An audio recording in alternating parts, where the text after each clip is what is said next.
আসসালামু আলাইকুম। আমি ন্যাশনাল পাবলিক স্কুলের পক্ষ থেকে ক্লাস 6-এর বেঙ্গলি ক্লাস এখন নিব। এবার অক্টোবর মাসের সিলেবাসে যে 3টা অধ্যায় দেওয়া হয়েছিল, ছুটি ছুটি রবীন্দ্রনাথ ঠাকুরের, পরিচ্ছন্নতা স্বামী বিবেকানন্দ, আর গুরুভক্তি কবিতা কাশিরাম দাসের, 3টারই কিন্তু কোশ্চেনের অ্যান্সার সিলেবাস থেকে করে দেওয়া হয়েছে। ঠিক আছে, কিন্তু এদের মধ্যে মানে যেগুলো আমি পাঠিয়েছি তার মধ্যেও কেউ যদি না পাও, অর্থাৎ কারো যদি ক্লাস ছুটে যায়, তার জন্য একবার আজকে রিভিশন দিচ্ছি। সেই রিভিশন ক্লাসটা কিন্তু তোমরা অবশ্যই করো। এই রিভিশন শেষ হয়ে গেলে কিন্তু বই থেকে করাবো। ঠিক আছে, এগুলো যারা ছুটে যাবে তারা ছুটেই যাচ্ছ, আজকে ওই জন্য রিভিশন দিচ্ছি। রিভিশন হয়ে গেলে কিন্তু বই থেকে করাবো। এই ক্লাসগুলো তোমরা করতে পারবে না, তার জন্য আজকে আমি রিভিশন দিচ্ছি। কি ছুটি রবীন্দ্রনাথ ঠাকুরের। প্রথমে কি আছে, 1 নাম্বার, 2-1টি বাক্যে উত্তর দাও। 1-এর 1, রবীন্দ্রনাথের লেখা 2টি কাব্যগ্রন্থের নাম করো। অ্যান্সার হবে গীতাঞ্জলি, চোখের বালি, সোনার তরী রবীন্দ্রনাথের বিখ্যাত কাব্যগ্রন্থ। 2টি বলেছে, আমি যদি বেশি করে দিই কিংবা বেশি করে মুখস্থ করি তাহলে পরীক্ষার সময় আমারই সুবিধা হবে। এটা না মনে আসলে আরেকটা মনে আসবে, বলে দেব এইভাবে। 2 নাম্বার আছে, ফটিকের মামার নাম কি? অ্যান্সার বিশ্বম্ভর বাবু। ফটিকের মামার নাম কি? বিশ্বম্ভর বাবু। 3 নাম্বার, রবীন্দ্রনাথ কবে থেকে বিশ্বকবি রূপে পরিচিত হন? 3 নাম্বার হচ্ছে 1913 খ্রিস্টাব্দে গীতাঞ্জলি কাব্যগ্রন্থের জন্য নোবেল পুরস্কার পান। তারপর থেকে কবি বিশ্বকবি রূপে পরিচিত হন। তারপর থেকে কবি রবীন্দ্রনাথ বিশ্বকবি রূপে পরিচিত হন। ছুটি গল্পের লেখককে? অ্যান্সার ছুটি গল্পের লেখক রবীন্দ্রনাথ ঠাকুর। ঠিক আছে, তো 2 নাম্বার, শূন্যস্থান পূরণ করো। ড্যাশ ও মাখন 2 ভাই। ড্যাশটাতে কী হবে? ফটিক ও মাখন 2 ভাই। ফটিক ও মাখন 2 ভাই। 2 নাম্বার, বিশ্বম্ভর বাবু ড্যাশ কাজ করেন। অ্যান্সার হবে বিশ্বম্ভর বাবু কলকাতায় কাজ করেন। 3 নাম্বার, পরদিন প্রাতকালে ফটিককে ড্যাশ কি? পরদিন প্রাতকালে ফটিককে আর দেখা গেল না। পরদিন প্রাতকালে ফটিককে আর দেখা গেল না। এখন আমার ছুটি হয়েছে মা।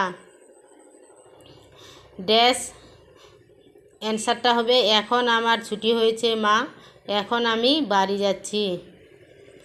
3 নাম্বার, 2-3টি বাক্যে উত্তর দাও। 2-3টি বাক্যে উত্তর দাও। 3-এর 1, ফটিক কিরূপ প্রকৃতির ছেলে? ফটিক কিরূপ প্রকৃতির ছেলে? অ্যান্সার ফটিক অত্যন্ত দুষ্টু ও চঞ্চল প্রকৃতির ছেলে। তার এই দুষ্টামিতে পাড়া প্রতিবেশী আত্মীয়স্বজন সবাই অতিষ্ঠ হয়ে উঠত। তার পড়াশোনার প্রতি কোনো আগ্রহ ছিল না। ফটিক অবাধ্য উশৃঙ্খল প্রকৃতির ছেলে। ফটিক অবাধ্য উশৃঙ্খল, এক কথায় দুষ্টু প্রকৃতির ছেলে ছিলেন কে? ফটিক। তারপরে আছে কি, ছুটি গল্পের নামকরণের যুক্তিকতা লেখো। ছুটি গল্পের নামকরণ সারাংশ একটাই। ঠিক আছে, বিষয়বস্তু যদি আসে তাহলে একটাই অ্যান্সার হবে। তোমাদের যদি কারো মানে বুক থেকে থাকে তাহলে মানে বুক থেকে এই ছুটি গল্পের নামকরণ বা সারাংশটা মুখস্থ করবে, তাহলে ওখানে ডিটেলসে দেওয়া আছে। ঠিক আছে, তো আমি এখানে বলে দিচ্ছি উত্তর। ফটিক ও মাখন 2 ভাই, তাদের বাবা জীবিত নেই। ফটিক অত্যন্ত দুরন্ত প্রকৃতির, কিন্তু মাখন শান্ত প্রকৃতির। ফটিকের দুরন্তপনায় তার মা অতিষ্ঠ।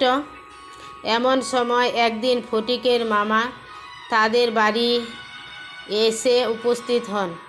ফটিক তার মামার সঙ্গে কলকাতায় চলে আসে। এখানে তার মামিমা তাকে সুনজরে দেখেনি। একদিন সে বই হারিয়ে ফেলে। স্কুলে সে পড়া পারে না। তার মামাতো ভাইরা তার সঙ্গে কোনো সম্পর্ক রাখত না, কারণ সে দুষ্টু।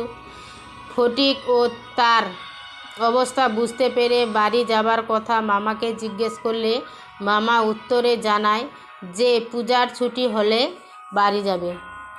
এরপর একদিন ফটিকের জ্বর হয়। সে নিজেকে এ বাড়ির অন্যদের কাছে বিরক্তির কারণ বলে মনে করে। সে বাড়ি থেকে বৃষ্টির মধ্যে পালিয়ে যায়। পুলিশ তাকে ধরে আনলে সে পুলিশকে বলে সে বাড়ি যাচ্ছিল। এরপর তার জ্বর বেড়ে গেল। সে প্রলাপ বকতে লাগলো। এমন সময় তার মা এলেন। সে মাকে বলে তার ছুটি হয়ে গেছে, সে বাড়ি যাচ্ছে। সে ইহকাল থেকে একেবারেই ছুটি নিয়ে চলে গেল। 4 নাম্বার, বাক্যচনা করো মাতৃভুবন দিয়ে। মাতৃভুবন দিয়ে বাক্যচনা হলো, মাতৃভুবন আমার কাছে গর্বের। লজ্জিত, আমার খারাপ আচরণের জন্য আমি ভীষণ লজ্জিত। কুশ্রী, কুশ্রী মানে খারাপ। কলকাতার আবহাওয়া ও পরিবেশ বহু কুশ্রী, কারণ কলকাতার গরমের সময় অফুরন্ত গরম, মানে গরমের শেষেই নাই, আবহাওয়া এতই বাজে। আপত্তি, রামের সিদ্ধান্তে আমার আপত্তি আছে। আপত্তি দিয়ে একটা বাক্যচনা, রামের সিদ্ধান্তে আমার আপত্তি আছে।